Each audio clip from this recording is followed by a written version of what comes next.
Okay, I got a lot to go over today. I got some what sold cards. I sold 10 cards on eBay, none on Etsy, and 1 on Hippostcards. And I'm going to talk about the issue with the Hippostcards and eBay sync for a few minutes here in a moment too, to tell you where they're at since the eBay made their October fall update and it broke the Hip sync. The special topic today is 3D lenticular postcards. Yeah, 3D postcards is basically what they're called. Lenticular is the style, and I'll get more into that. And then I have a poll: what type of postcards do you sell more of?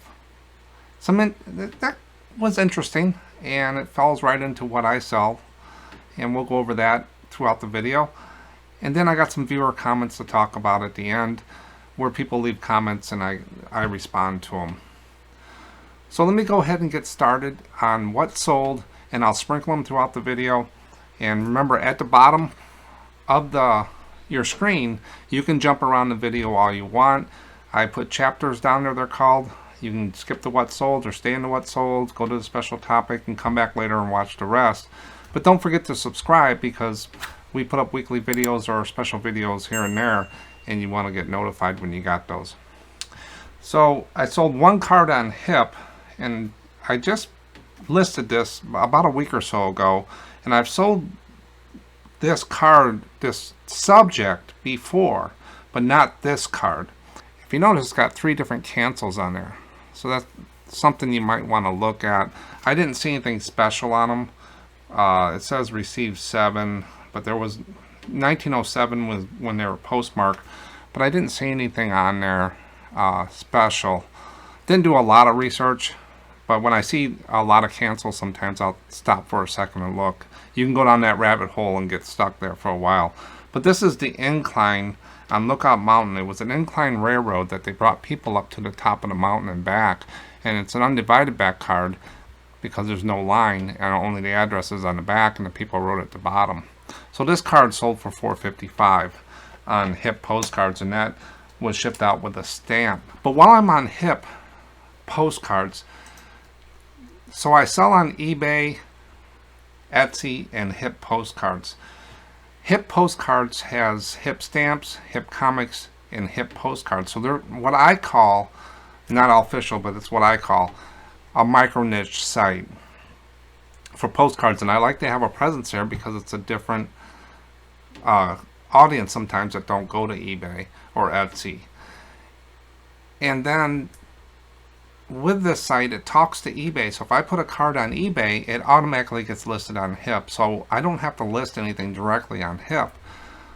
Well, that worked fine for years until eBay did their fall update last year, and it broke the Hip sync. So I spoke with Hip this week because I wanted to clarify a few things. So what is working currently on Hip, if you list a postcard on eBay, it will go over to Hip and list there as well automatically. If a card closes or ends or sells on eBay, it will tell Hip to end it on Hip or just a quantity. If you update a price on eBay, it will not update on Hip at this moment. They are working on it, they said. So any updates to an existing listing, they said, would not go over there. They did offer to help if I wanted to change a lot of them.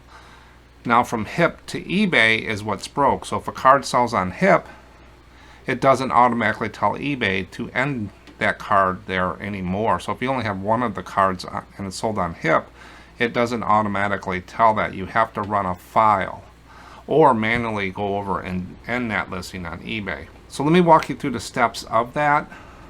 A lot of people have asked me questions about it.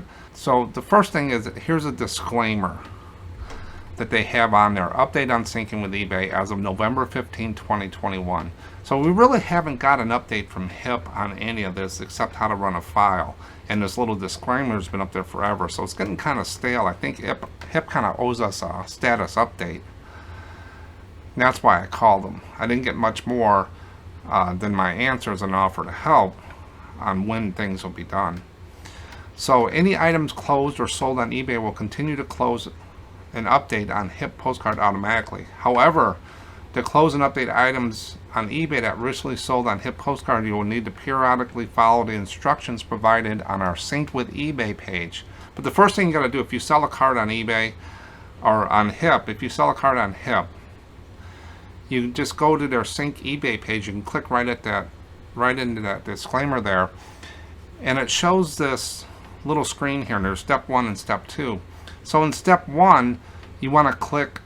It says click this link, and it'll actually download a file if you sold any cards. And once you get that file, what I did is I created on my desktop a folder called Hip Sold Cards, and that's where I'll drop that file.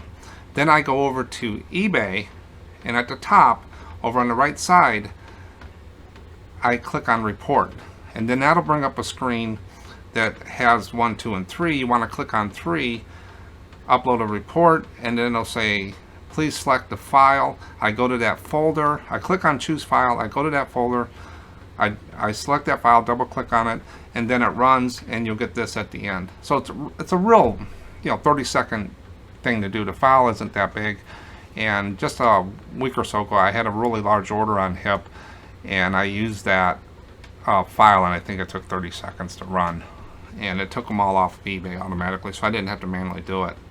So that's the whole sync issue. A lot of people got stuck on the report side on eBay. So if you want to rewind this video and kind of look at that, but they walk you through it pretty thing, and it works. I haven't had any issues with that file not working. But let me go through a couple more of these eBay sold ones, and then I'll get into Lenticular 3D postcards. Not a lot on it, but they're kind of interesting, and we'll go through the pricing. So the next card I sold on eBay was a naval ship card at USS Washington. Just one card, $4.55. And then I sold the University of Maryland Chapel. Remember what I said about universities and colleges? Make sure you get that in the title.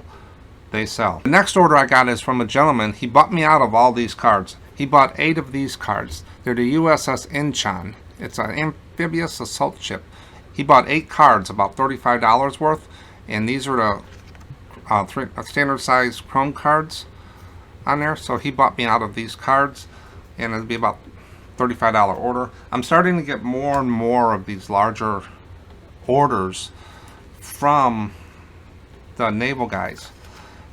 I've had people buy 10 cards. I had somebody in the United Kingdom spend about $300 on ship cards. I don't know if he's a reseller or whatever, but I packed them up and sent them over there, and they all got delivered. They haven't come back. So it worked out well so far. That's what I was hoping, is I would get, with this quantity, I can move these cards. Now the next one was kind of interesting. So these are the naval photos that I got with that postcard thing. These are actually photos. They have the names and everything on the back. They're not postcards, so I put them in a photo category. I sell them for $8.55. I sold a photo, and these don't do eBay standard envelopes, so I just put them in an envelope with a stamp and a label like I used to for years for postcards, and they go, there's no tracking. And every once in a while someone will say they didn't get it. Well, this gentleman did that, and I refunded him because it was like 14 days. He should have got it. Then he found out his mother-in-law actually mixed it up in the mail, and he found it, and he came back and said, hey, I'd like to pay you for the card. He was adamant about that. How do you want to do this? So with eBay payments, and it's not, you can't put your PayPal address in there and stuff. What I've done with buyers that are adamant to pay me for a card that I refunded, I told them to keep it. I'm not worried about it, but some people just want you to pay. They want to be a good buyer. So I don't fight with them. I said the best way to do it, I found, is go buy a card or a photo, comparable price, and put in the notes, don't ship this card. This is the one you refunded. And that's worked out well. So he actually bought this card, but he told me not to ship it. And then what I'll do is mark it as shipped, and then I'll relist it, sell similar on there. I found that's been the easiest way. There's no back and forth. There's no PayPal addresses. Don't have to communicate. But some people are good people. I wish more people were like that. But that's an easy way to do that, and it's worked out for me. Some people might not think. The next one I sold, and I'll get into the Lenticular 3D postcards. This is another Ohio's University, State University. This is the campus, the quad angle. University got 2 of those today. Just a chrome card, $4.55. Let me just do one more here so I can catch up and move through the video pretty quick. I got a few extra little things, bonuses I'm going to throw in. This is, oh God, what is this? Oh, this is Mount Vernon Place, Washington Monument, Baltimore, Maryland. So this is a divided back card of the Mount Vernon there. When I researched this card, it is an older card. You can just tell by the look of it, and it's edge to edge, no border. But I sold it for $4.55 because it's Mount Vernon. It's probably pretty not rare or, you know, out there. But $4.55 for that. I haven't seen too many of these, but that's a monument in there. But Mount Vernon is another one I usually don't list anymore. I got so many of them up there. Some will sneak in once in a while to do that. Now let me get into lenticular 3D postcards. I've had some questions about these from people, and they wanted to know what I thought of them. So I said, you know what, I jotted it down, I'll do a video on them. I'm not that familiar with them. I don't do a lot of them because a lot of them are newer, but there's been other ones that are older. But lenticular postcard. A lenticular postcard, this type of postcard shows one scene then another when viewed from a different angle or moved.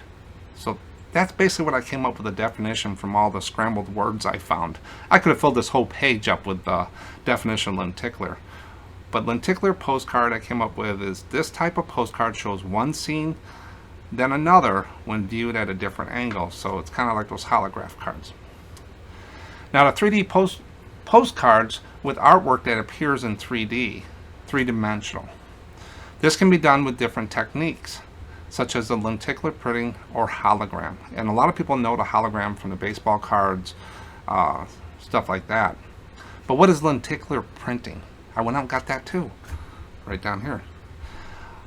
Lenticular printing is a technology in which lenticular lenses are used to produce printed images with an illusion of depth and the ability to change or move as the image is viewed from different angles.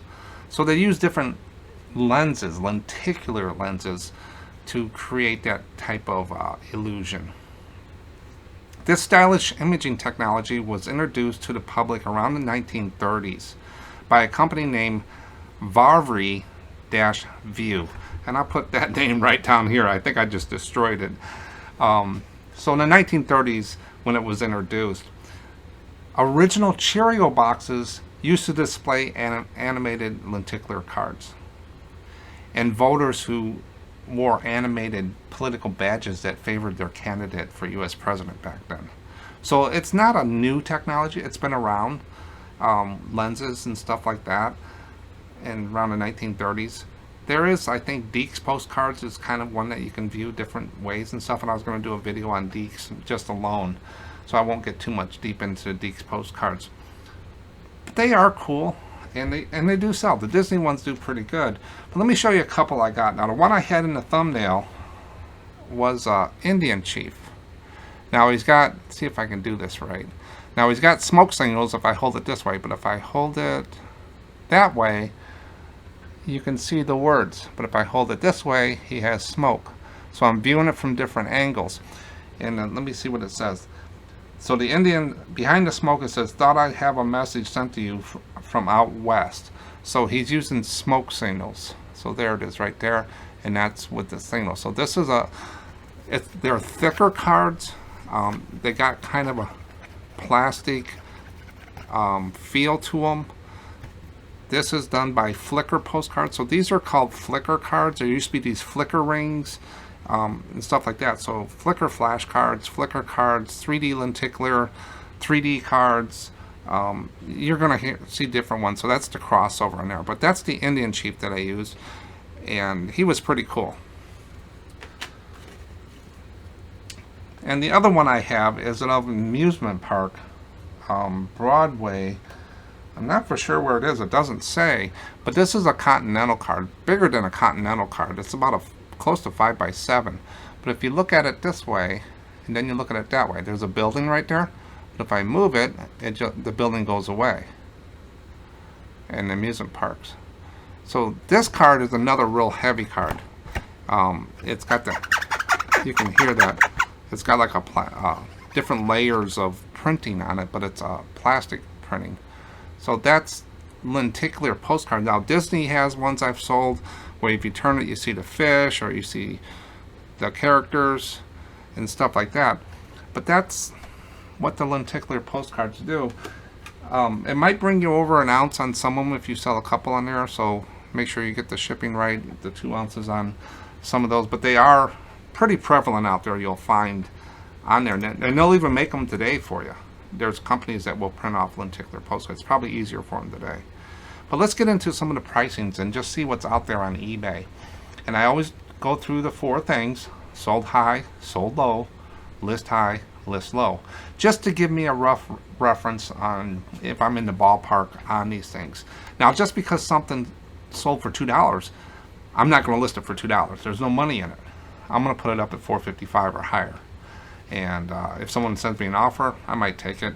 But I don't do best offers on my postcards. I don't want that back and forth management on there. That's the price I need. That's my margin, and that's what it is. So the sold high. Here's one of a surfer, $49.95, free shipping. I bet you that one looks pretty cool when you turn it, the surfers. Then the next one is a space card shuttle, Japan, $35 plus $12 shipping. So that's like a $45 card. So there is some out there. You want to do your research. Now the next one, when I was researching this, I came up with I'm not a real big artist signed postcard person, artist. I'm not that deep into artists. I guess I should be. But there's Julian Opie, O-P-I-E, down at the bottom here. I've seen a lot of hers in the lenticular, so I wrote her name down to do a little research and find out what her cards are worth. So if you see Julian Opie, this sold for $18, $17.50. But Julia Opie was an artist that I'm gonna. That one will stick in your mind too. It's a Julian Opie. If I see that on a card, I think I'll remember that. But look at that: $50, $45, $20. Not bad. So you want to take it. They do get my attention. But after I got excited, I went and looked at the list low. Now, this doesn't mean the cards are only worth this much. It means these people didn't do the research or just throw them up there. I see a lot of that in the postcard world. They just throw them up there for $2. And, I don't really think there's a lot of money. They're not making a lot of money with these, if there's any at all. It's not a good business policy. So this one, Disney Magical Princess Postcard 3D on the ticker. I would not list that card for $250. That's at least $750 or more. It's a Disney card. Disney sells. Next one, Norman Rockwell. And that's probably priced about right, but I would put that card up for $4.55. Norman Rockwells are very prevalent. You still want to do your research. It might be a rare one on there, but 93 cents shipping. It's probably the same. These are the same buyer or seller. Then you got another one down here, Dentist Art College. Number one, it's got the word college in it. No way I would sell that card for $2.95 with the word college in there on there. So I think they're underpriced on these. I think these cards could use a bump, and they would sell. It might take a little while, just like postcards. They do take a while to sell, but you go from $50 cards down to $3 cards. So be careful. List them to what you need, and go up. Don't go down. So if you got $5 in a card, you can't just list it for $5. You need to go up $8, $9, $10, $12, $15 to make your margin, make it worth your while, and be able to reinvest in your business and deal with the refunds and everything else. So those are the solds that I found on eBay. And I always look at the listed. So again, here, this Julian Opie popped up. There's a set of 4 for $134 listed from the United Kingdom. So maybe she's from Europe, overseas. I can't wait to dig in. I got her on my list to do some research. I usually sit down once in a while and just go through all my notes and educate myself on these. $134. Hopefully he gets it. Then you got another one of the space. So right away, what did we see? Space. We got a Japan one for $45. Here's an $80 one listed. I'm not for sure if they'll get $80 for it, but $6 shipping, so that's, another $50 card. Space. So if you see a lenticular postcard, anything with space or Julie Opie, if you get them for a good price, pick them up. Then here's what I was talking about Disney. Look at this one, $69. A little high, I think, for that, unless it's a rare one. But $69 for Mickey with a hat might be a tough sell. But I don't know. I just see it from a picture, so I didn't do the research on it. It could be right, could be wrong, but on there. But then you go to listed low. $1.25. $1.75 a frog. And $2.50. Another card. And it's probably a different seller. So the ranges of pricing on postcards is crazy. You want to be careful when you're comping them. Do your research. Just because this card's listed for $80 doesn't mean yours is going to sell for $80. Doesn't mean you're leaving anything on the table. I do not have the fear of missing out. I look at what I paid for the card, what I'm going to have in the envelope, the stamp, the shipping, my time, my site fees, my insurance, my taxes. That's the number that I need for the margin, and I go up from there. If I can't sell that card for that, then it goes in the flea market box and I take a loss on it. But I try to, you make your money when you buy it, not when you sell it in the reseller world. So you want to get good deals. That's lenticular postcards. Not much to them. You want to look for them. Space, Julie Opie. They are heavier cards. Watch out for the newer ones. They can be called flicker cards, flash cards, holograms, 3D cards, lenticular cards, motion cards. Everybody's got names for them. So, but the official name I found, I think, is 3D lenticular postcards is what I saw that was more prevalent out there. But that's something I would look for. Who knew? Now let me go through the last of the cards that sold here on eBay. And then I got something else I wanted to throw in on there. Next one is a motel. Always pick up motels. They don't sell for a lot of money. Depends where they're at. But this is a wayside motel in Byfield, Newbury, Massachusetts. And it's got the sign right up on top of there. The cancel kind of went through the front a little bit across here, but I didn't even say much about that. But it is posted. This was posted in 1958. Motels. And the last card that sold, doll people.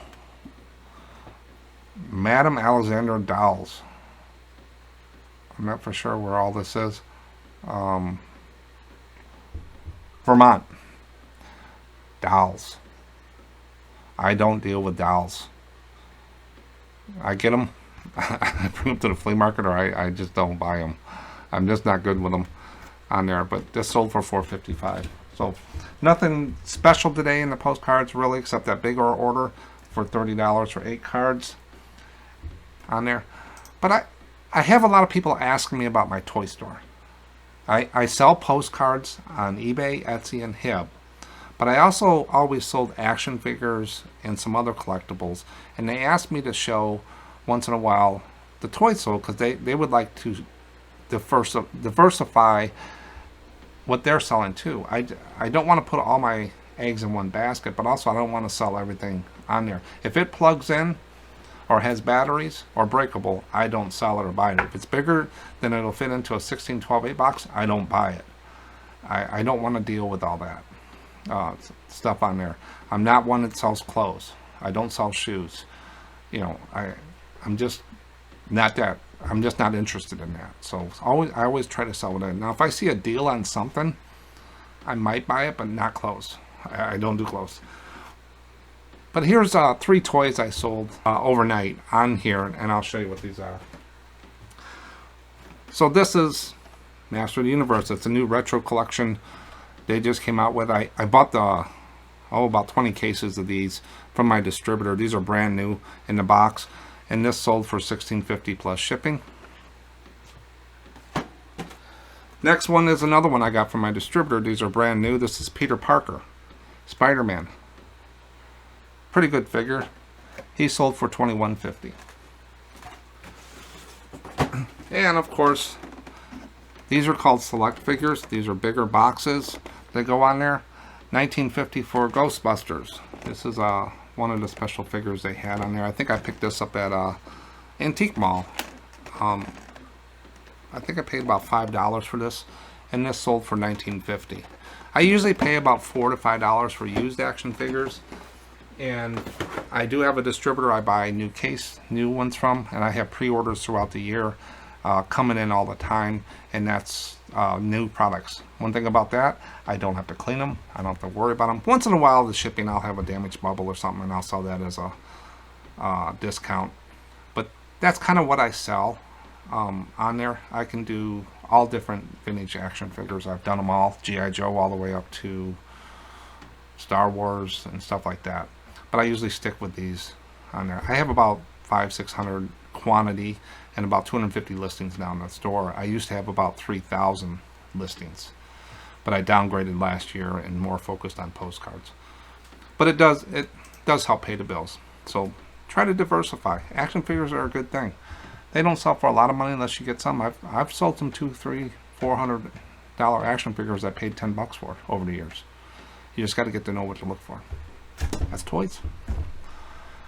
Now, since I got all the cards, what's sold, we can dig into the poll. This was an interesting poll. What type of postcards do you sell more of? I wanted to know what people are selling, because I'm kind of caught in my basement office. I talk to some people, but you just don't get to know. So I wanted to see what out there. We had 45 people voted. All these polls are anonymous. I don't know who picks what. Unless they put a comment, then I'll see that they put a comment. But when you pick something on the polls, it's anonymous. They don't give me that stuff. But I put 4 types of postcards to see what people sold. Undivided back was 2%. Divided back, 33%. White border, 4%. Linen and chrome, 51%. And other. And what did people say about other? S. Wilcox says it's pretty even across the board. He sells, out of all of those, it's pretty even. And then another, the Postcard guy, another channel out there is the Postcard guy. He deals basically in real photo postcards. So he just bought a collection. I watched a video the other day. He's buying a big collection, and he's doing videos he's getting them a little bit at a time, and he's doing videos of what he's got. So if you want to know about real photo postcards, go check out Postcard Guy's channel. But what do I sell? I deal in divided back, white border, linen, and chrome postcards. That's my niche. That's where I like to sell. I will sell undivided back RPPCs in them, but I don't actively really go after those as much as I do divided back and down. And look what's on the poll. 33% divided back and 51% linen and chrome. So in your stores, if you have all high value cards and that's what you do, that's fine. But if you want to bring in the cash flow is very important. If you're waiting for the last dollar on everything, some months you might not have the cash to pay the bills.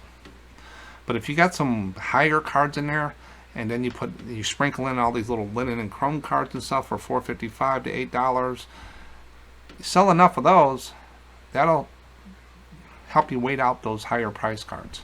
And that's what I found. So divided back and down is what I do, and this kind of reinforces to me that I'm okay with that, because I'm going to sell quantity, and that's my model, is quantity of divided back and down. Now, talking about sourcing postcards, I just sealed a private sale from a gentleman. He contacted me from seeing the videos or whatever, that he is moving, he's retiring, moving, and he has a collection of a bunch of postcards he collected over years of special places, special cruise ships and stuff, and wanted to know if I'd be interested. So we went back and forth. I always have conversations with people, and if they say it was a private collection, they did over years, I know the price is going to go up. They're tied to it a little emotionally, but we did. He sent me a lot of pictures of what he's got, and this is what I'm buying. And they're on my. I already paid for them. They're on my way to my house, and I'm going to do a video of all the cards that are in these 8 albums. But there's about 1,100 to 1,300 cards. I have a little less than $1 a card into these on there. So make sure you subscribe so you don't miss it, and I'll walk through and we'll see what I got. It's always interesting when you buy something that you can't touch, and but this gentleman was really good, and they're on their way. I should get them soon, and I'll get that video. It'll be a special video that I put up just to go through what's in these albums. But private sales are great, private collections are great, especially if they did it over time, and the way these were organized and kept, I had no issues with condition. Look at that. They're really well kept, so that's what you want to look for. Viewer comments. Always leave me comments. I'll try to respond, or someone else will, and if they're I randomly pick comments out of the emails, wherever, the YouTube comments, etc., to talk about, because I think it helps people and it helps me to understand who I'm talking to out there and how I can help. So the first one is CJ Penning, and I think this came back from the poll that said, what is the highest priced postcard that you sold? He said, I bought 3 RPPCs, real photo postcards, out of a glass cabinet at an antique mall. Looked like they hadn't been touched in a long, long time. Yes, that's the best. Pile of about 20. The 3 I bought were about $6 each. One sold on eBay for $65, and another one sold for $45. The next time I went back to the antique mall to look through the rest of the pile, they were gone. Grab them when you see them. Yes, I have no problem buying cards like that at antique malls. A lot of times they get them from estate sales. They're not postcard people.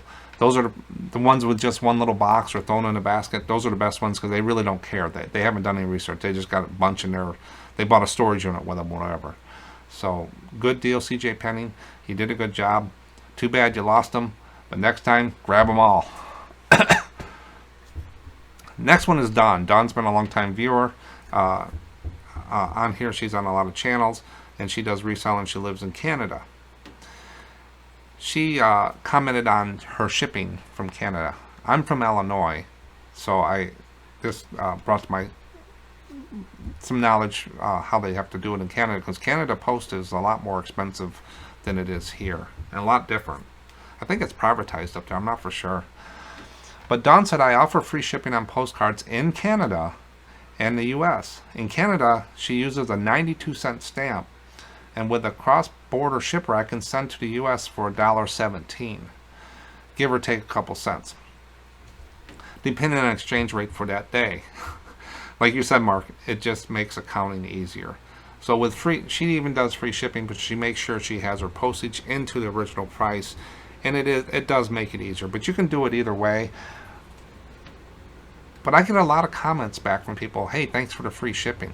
Some people don't know what's in the price on there. And like I said before, with Etsy, I think they said that they would promote your listings, maybe get a bump in search if you do free shipping. They had something last year on that. I have no way of confirming that, but that's just one of the things. I don't get into all that algorithm stuff and the foil hat stuff about doing this on your listings. It'll get you a thing, or on YouTube, you smile with your mouth open. I'll help the algorithms. You can chase that down if you want, but I don't get caught up in all the myths and stuff. I just list the cards. They go up. I give them a good price, good pictures, good title, good descriptions, and ship out on time. That's the best I can do. That's what I can control, not the algorithm stuff. So, thanks, Don, for your comment. The next one is from Woman's Work Product Co., I think company. Do you look up the value of every postcard before you list? If so, what source do you use? eBay? Thanks for the great video. Now, I'll walk through kind of a little pile here and what I do. So when I buy a box of cards, if they're just Chrome cards, I'm looking for 10 cents, 25 cents a card or below. Because I know, out of a box, say 1,000 postcards, maybe 30%, they're just not sellable. Damaged, or they're just few cards, or Cypress Gardens, or Mount Vernon, or Niagara Falls, Washington D.C., stuff like that. So you might have 30% out of there. So you got to make sure you factor in the loss on there. But I take them and I run them through the scanner. I don't even sort them out ahead of time or whatever. I put them in the scanner, I scan them out, and I put them in packs of about 80 to 100. cards, and then they're right in a folder on my OneDrive in order. So I'll just grab that pack and the next thing. I put them in trays with a little fat rubber band around them, not too tight because you'll bend the cards. And then as I list, I'll go through. Now this is the next card I'm going to sell or list. This is a Chrome View card, but it's a 76 gasoline card. So I know that's not just a 455 card, that's probably maybe 555 because of Union 76. Next one is a white border card, and this is Crawford Notch White Mountains, New Hampshire. That's an average card to me. It's a white border. That's a 455 card. Next one is an exaggeration card of a fish in a boat. Nothing important there. Exaggeration cards don't sell that well for me. That's a 455 average card. Now this one, this is an old bridge over the ravine, Attica, Indiana. Now that's interesting. It's not a real photo postcard. It's a white border postcard. It feels right.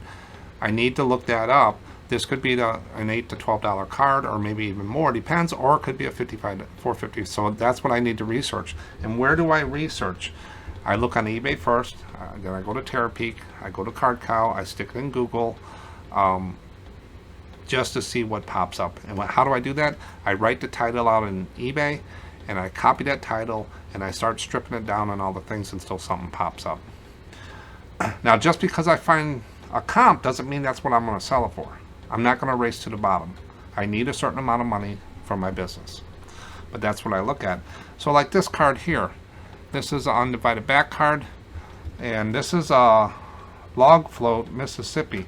Now that's a pretty neat card. Anything with logging or anything like that and undivided back, I'll look that card up. That, you know, it could be a $12, $15 card. This is a view card, Log Jam.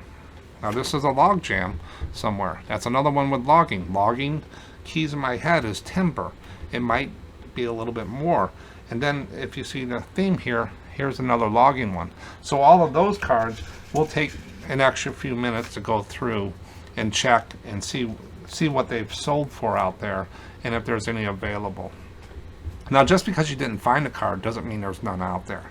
It means you didn't put the right title in, probably, or people just don't list them. Doesn't mean it's a $50 card. It just means that some people don't care. I will list every card, mostly, except the ones I know I got a lot of, because you don't know what people will buy. If you only list what you like, then you're basically making your own collection. So I list everything, because I just sold one of a tree the other day. Just a tree. And a butterfly. And some birds. I'm not interested in any of those things. But I listed them. $4.55 and they sold. So yes, that's the sources I use. It's eBay, Card Cow, Etsy. I'll look on Hip. I'll just put it in Google and it'll pop up as well on there. But I know some of the sellers I don't look at because their prices are just astronomically too high or too low. When I see them, I know to throw those out. So, but do your best. Find your average. I do the cost average and across. So if a card is between $4 and $8, it'll probably go for $4.55. I don't try to get the last dollar out of everything. If they buy one card, they're going to buy two. I get a lot of multiple cards that way. And I have that volume discount.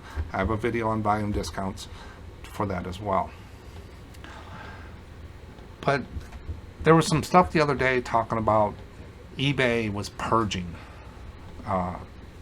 different subjects and stuff like that. I talked about this last year about 5 cards that I wouldn't even list on eBay. I'm not going to jeopardize my account on anywhere for 1 card or 2 cards just to sell a postcard. I'll put them in I'll sell them at the flea market, or not even sell them at all. So, but I do have a video on 5 cards that are banned on eBay. It's right up here. Check that out. Keep you out of trouble. If you know of any other ones that you've gotten taken down, let me know and I'll add it to the video description. That's all I got for you today. Thanks for watching, and I'll catch you on the next one.